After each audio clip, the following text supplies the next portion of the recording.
Good afternoon, members of the media. We're going to have just to check as well with Pretoria if they are ready. Pretoria, can you hear us? Yes, Chairperson, we are ready. Okay, cool. We're going to make sure that we try and expedite this process, especially for the minister and also the DM, because they quickly have to run. So we're going to make sure that we run the process as smooth as possible. Having said that, that's our panel. It's here. Our Minister Thulas Nxesi. We have also Mark Alexander coming from South African Rugby Union. We have our Deputy Minister, Gert Dezen. And then we also have the CEO, Yuri, from SARU, and also our DG, Mr. Moemi. So I'm going to hand over now to the Minister, just to get straight into the order of the day. Minister, over to you.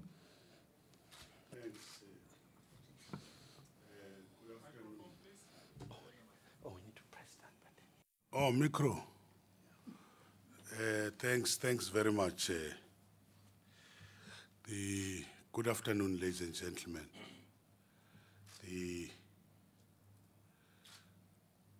department, together with SARU, are just making a statement after the announcement today that the technical committee of the World Rugby has analyzed the various bids of the three countries, namely South Africa, France, and Ireland.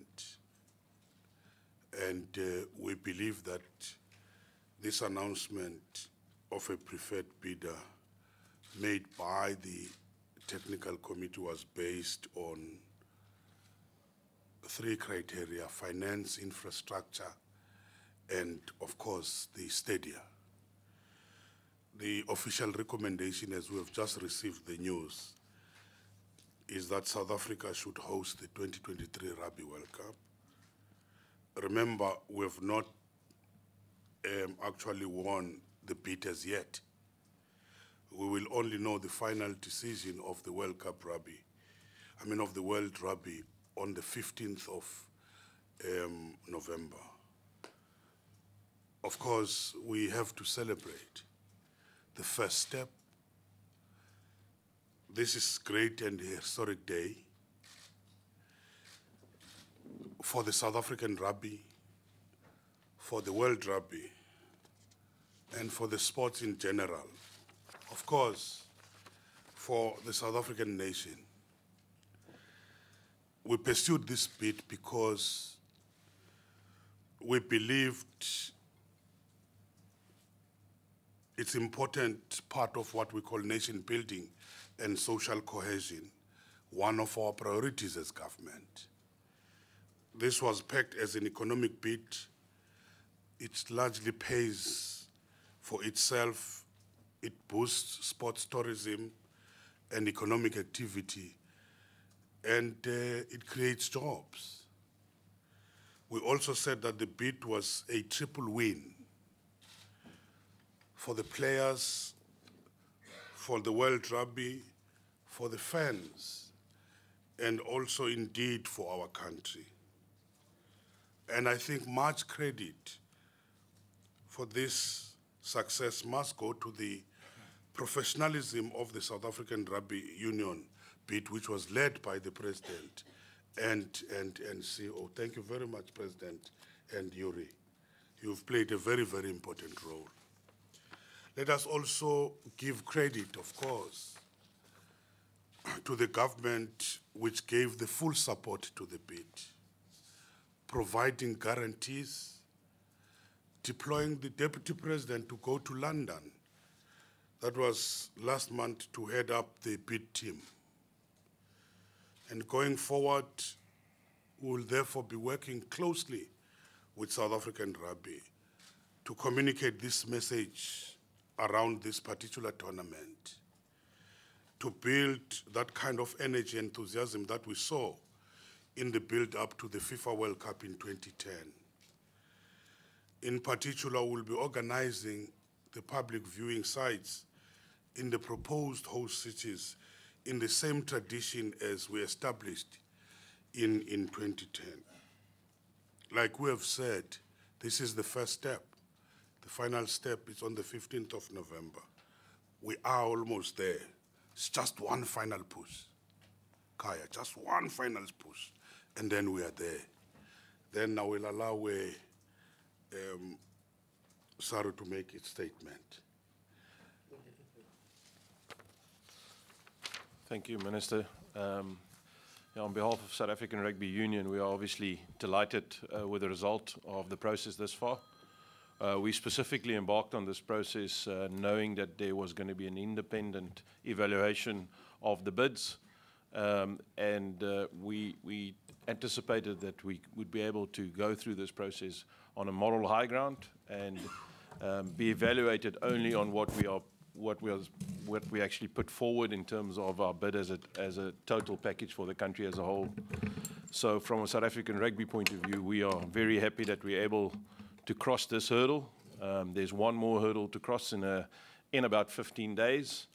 But our gratitude to the Minister, the Deputy Minister, and then very specifically to the DG who did the bulk of the work for us. Like CEOs, there's people that always have to do the job as well. So very specifically to the DG, and then obviously to the government as a whole for their support. We've said it before, and I'll say it again, our Deputy President made a fundamental difference, along with the other delegates that were here in our presentation, and wooed the crowd and the Council of World Rugby at that day. So our gratitude to everybody here, and let's hope we can cross that final hurdle in 15 days' time. Okay. What I think we would do is that we're going to get questions for the Minister quickly because he has to run, so that we can filter those. And then after that, we can be able just to come back to rest of our panel. Do we have any questions for the Minister before he quickly dashes? That's good. Do you have any concern that the vote will now go against South Africa, or do you feel confident that the vote will be a formality? Sorry, Chairperson, we can't hear anything from Pretoria. Oh, yeah. Noted. We just have to use the microphones, gentlemen. Thank you. Minister, do you have any concern that the vote will now go against South Africa, or do you feel it's a mere formality in the next process? One question there. Another question? Thank you very much. My name is Lukhanyo Chalata from the SABC. It's along the same vein. What are the chances, or what's the likelihood that, with the official recommendation, that, obviously that we will then secure the bid to host? Does it increase our chances? If you could give us a percentage, is it 80%? Is it 90%? Just along those lines. Thank you, sir. Okay. Minister, just before, we have to just check with Pretoria if there are any questions. Chair. Yeah. Thanks, Chair. We do have a question from Pretoria. Good afternoon, Minister. It's Peter from Jacaranda FM. I just quickly wanted to ask, before you leave, in this 15-day period, is there any other role that the South African government specifically will play, or is, similarly to my colleague's question, is it just a formality? Okay. Minister, back to you. Thank you. There isn't much which we're going to do. There isn't much we're going to do. We just have to be professional and wait for those who are taking the decision to consider all the facts as presented today from the technical committee. And I won't say it will be just a mere formality, but what I know is if there have been an assessment and a technical assessment and an evaluation, to deviate from that, you would have to have very strong reasons. That's what I can say. But if there might be reasons, I don't know. But we will have to leave it to that particular team.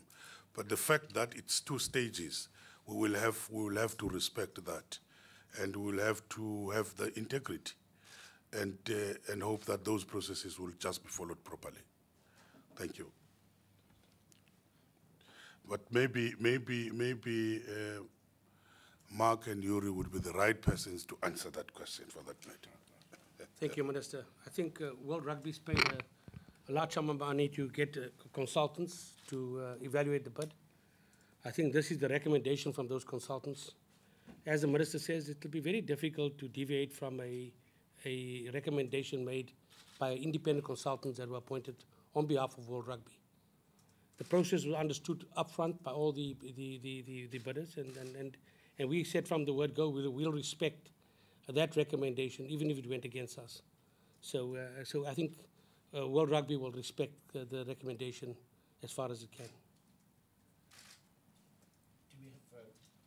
Yuri, I think you can also make additions to that. Well, the reason we went on this process is because... Wagabiki. Thank you, Minister.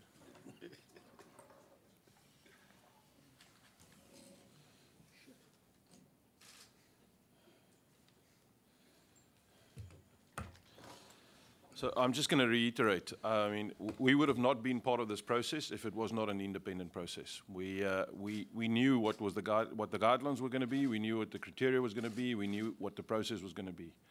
Also, bear in mind that World Rugby has made some significant governance changes in the last 2 years, and is pretty transparent in terms of their process. If you actually go back in the timeline of this process, you will know that World Rugby has communicated very clear, very transparently in terms of each and every date, each and part of the process, even the criteria and the weighting of the criteria, and how we were going to get to this result. So throughout this process, each and every one of the candidates, as well as every member of council, was reminded about the code of conduct of World Rugby and the governance processes of World Rugby. Even as late as yesterday, we were reminded about all of that. So we as South African Rugby will obviously run the moral high ground like we've done all along. We have not visited one individual union. We only saw unions in groups or in regions, and we made our presentation along with government. And we will stick to those guidelines. So I also believe it would be really tough for any governance group sitting there to make a decision against a recommendation, given the great process that we followed up until now. But that is still their prerogative, and each and every person in that council has got a fiduciary responsibility and a mandate that he has to execute. And we will stick to that process, and we will still accept whatever that decision is that has finally been made. But we believe everybody understands their fiduciary responsibility and understands the governance and the importance of a very transparent process for the world as a whole. And we would like to distinguish ourselves as a federation that follows those processes. So we will stick to the moral high ground and accept whatever that decision is. Okay, I'm going to open therefore for input as well from the DG, to also just from the operation side, from government, the DG, give us an input. And we have about 7 more minutes with the minister, so he can. I believe everything has been covered properly.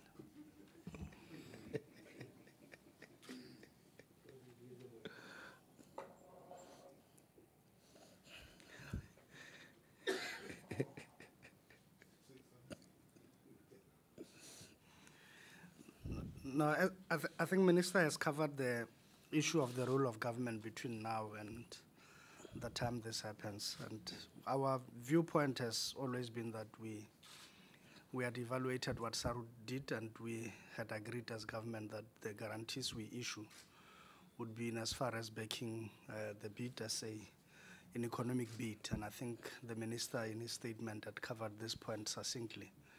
We need to, between now and the announcement, to really bring it to heart to South Africans to appreciate and realize how resilient our bid was, and for them to fully buy into the concept of this World Cup because of what it will certainly deliver home. And I think when we are judged either by the media and everybody as government, we should be judged on whether the key steps we were required to do as government had been fulfilled, and secondly, only those things that we had committed in the bid book. Let us be judged on whether the key issues in the triple win value proposition we put forward are indeed the case, that we will deliver an economic bid. It will make money for the country. It will benefit the smaller codes of sport, because this is the story that is not being spoken about. If this bid is given to us, we know what it will do for the country. We have existing infrastructure. We don't have to build any new stadia. But most importantly, it will not just be a windfall for rugby. SARU itself has already acceded to a government request that we share that with smaller federations and 20-odd sporting codes that normally would not get this type of resources, would be resourced post the World Cup to be able to grow as well as future codes of sport. And this goes right to the heart of our bidding and hosting strategy, that we are no longer a vacuum cleaner that just sucks up everything that comes our way. But we are quite specific about the type of events we want to host as a country and where we go for them. And this obviously goes along to our long-term view of ultimately South Africa being one of the Olympic host nations in the future. Thank you. Thanks, DG. We're going to open up for more questions. I think I will cross over to Pretoria, get questions from them, and then so that before we allow the minister to actually leave us, let me indicate that minister is not going to do one-on-ones, but our entire panel will be available for one-on-ones after this. So Pretoria, any questions? Yes, hi, it's Peter again here from Jacaranda FM. I just quickly wanted to get just a little bit of an explanation. The minister did touch on it initially as to on what we were assessed, or the three bidders were assessed. Can you just elaborate a little bit on the reasons given as to why South Africa is actually the preferred candidate?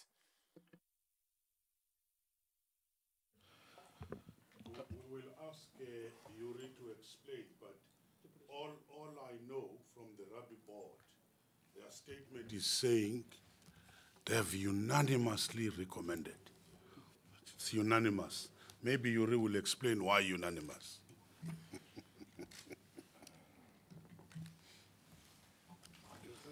I'm charging handling fees here. Just making my price here. So that, As long as you declare it, it's fine. I'll declare it. Yeah, in essence, there's actually a report that is a public report now, and you can actually read through it. I think it's 200-odd pages. In the end, the summary is actually based on three main criteria, and then there's two additional criteria. One is your vision and a few technical aspects in terms of the the legal nuts and bolts of the bid. But in the end, I think on the financial resources, and specifically on the tournament structure and your proven track record on tournament, and then on the stadium, I think we were all pretty much equal in terms of financial resources. We were all going to make money, and we were all going to deliver the host fee. We were a little bit more in terms of the money, and some of the other bidding nations had a little bit more commercial money available. But in the end, what pulled it through for us is definitely our stadia, our host cities, and then our proven track record in terms of hosting international events. So even though we put forward a pretty good bid, I think a lot of gratitude has to go to previous tournaments that has been hosted in this country, and people that hosted those tournaments very successfully, as well as all of our provinces that continuously host international matches, because that was a pretty big factor in the final determination. For the rest, you score pretty much equal. And you can see it's actually in a lot of detail on what the individual scores were. But once you hit the target of the tournament fee, they give you an equal point for that. And then it's about what is the potential above that. So in general, I would specifically say that infrastructure, great stadiums, great host cities, and a proven track record of international events is what it pulled through for us. Obviously, along with the great guarantees as provided by our government. Okay. I'm going to therefore excuse the minister. We thank you, Minister, once more for Deputy Minister. You're also going to leave us? Yes. Okay. All right. Then we are left with the DG and also, and the President and the CEO. Thank you. Thank you, DM. Yes. Let's come back to questions. We've taken one from Pretoria. Can I take more? We've got 1, 2, 3. In that order, we'll start with you, and then the second one and third one. And then, okay. Can I request that you come closer to the President there? Okay, thank you. Then at least no one is going to, no handling fees. There you go. Super.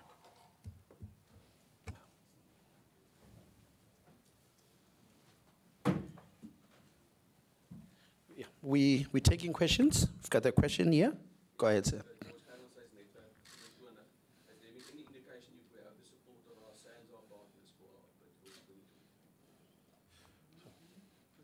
Yeah, so The question. That's the first question. Just wait, CEO first. Let's take the second question in that order.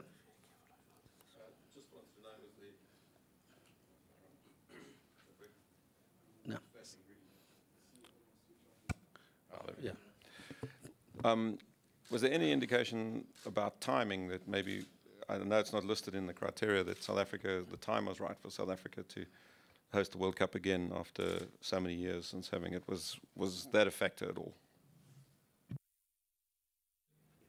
Just a question for Yuri. Nick said from Thomson Reuters, Ireland have already said that they're going to fight, this is these words, to the end until November 15th to win the bid. What can they do in this next 15 days, and what can you do and what can you not do? Just if you can explain what can happen over these next 2 weeks for the respective bids. Yeah, we're gonna therefore take responses from our panel. On the SANZAR partners, I think both our SANZAR partners were pretty public in their view. They would say that they support the process as a whole, and they would support the recommendation that is made by the independent group. And I think both the CEOs of Australia and New Zealand actually said that publicly. So I think that would clear that up.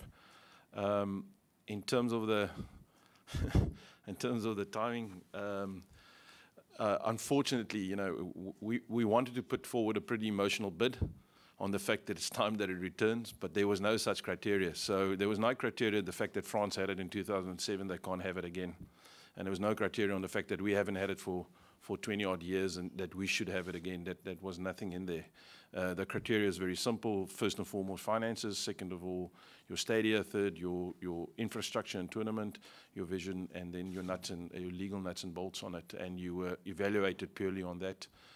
Again, I mean, it is a comprehensive document, and your budget had to be within 10% of what is going to be in 2023. It's a pretty intense process. So, no, unfortunately not.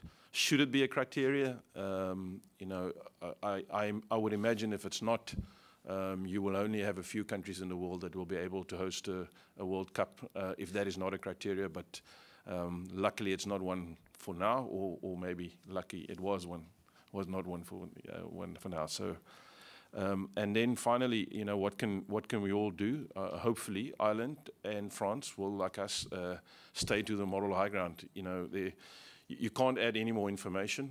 You can't present to anybody. You can't do any more presentations. All you can do is probably ask for the process to take its normal course, and hopefully not be part of anything that is untoward. I can certainly tell you what we will do is keep on feeding the information on our bid and the reasons for our bid, and the fact that we're grateful that we're over the first hurdle. Other than that, we honestly can't do anything else than walk to that council meeting and hope that everybody would make the right decision. I'm going to check with Pretoria if do we have any further questions so that we can just go straight to one-on-ones. Can I take perhaps the last round in Pretoria before we close? Thanks, Chair. We don't have questions in Pretoria. Noted. Thank you, Pretoria, for being with us. It's been a pleasure. Coming back, do we have any more questions from us this side? Okay, there's one there from Thank you. It's not actually a question, but more a proposal. Instead of us, all of this running and for one-on-ones, I'm wondering if we could just maybe get Afrikaans from maybe the CEO while he sits there, and then, I mean, it frees us from, you know, having, and also it would free his time up as well. But then he covers all of us at once instead of us all doing one-on-ones, and then I'd appreciate it if that's possible at all. Proposal, CEO, I think that's a good one. I think we can basically just go with that, your reaction on today's developments. Yeah, Ons is baie dankbaar en verheug. Het mag dalk nie so lyk op die oomblikie, maar dis omdat ons nog net eers oor die eerste hekkie gekom het. En daar nog 'n redelike groot hekkie voor lê die 15 November wanneer die wêreld rugby se beheerraad eintlik 'n finale besluit moet neem en moet stem op grond van die verslag wat sopas uitgekom het. Die verslag is baie duidelik en is deur almal voorgelê in terme van die resultaat, en die resultaat is dat Suid-Afrika op hierdie stadium die kandidaat is wat hulle glo die rugby wêreldbeker in 2023 moet aanbied. Frankryk was tweede en Ierland was derde. Dit het geskied op grond van 5 kriteria. In die eerste plek 'n finansiële ekonomiese posisie, in die tweede plek jou stadions en jou stede waar jy dit gaan aanbied, en in die derde instansie jou infrastruktuur, dan jou visie en jou nalatenskap in terme van die programme wat jy gaan aanbied tot uitbreiding van die spel rugby, en dan die gewone regsgeldige elemente in terme van belastingsooreenkomste en ander regsgeldige komponente. So in terme van daai 5 faktore het ons uitgestyg en is ons aangewys as die beste kandidaat. So ons wil nie fees vier nie, want ons het nog nie gewen nie, maar ons hoop dat die wêreld beheerraad, wanneer hulle die besluit sal neem, wêreld rugby se beheerraad op die 15 November, dat hulle fiduciêre plig sal uitvoer en dit sal doen wat korrek is en die korrekte besluit sal wees om die onafhanklike proses wat gevolg is en waarby ons almal onderskryf het en besluit het om deel van te wees, dat dit gehandhaaf word en dat die aanbeveling van die onafhanklike proses net so tot 'n stemming sal kom en dat ons aangewys sal word as die kandidaat om in die finale instansie die wêreldbeker aan te bied in 2023. Just want to say that's all of my Afrikaans for the day now. President, from your side, any pattern shot? Last thing we do is we have to thank the team who put the bid together, our team of people who worked on it, and thank government and thank the DG and the support we got from cabinet.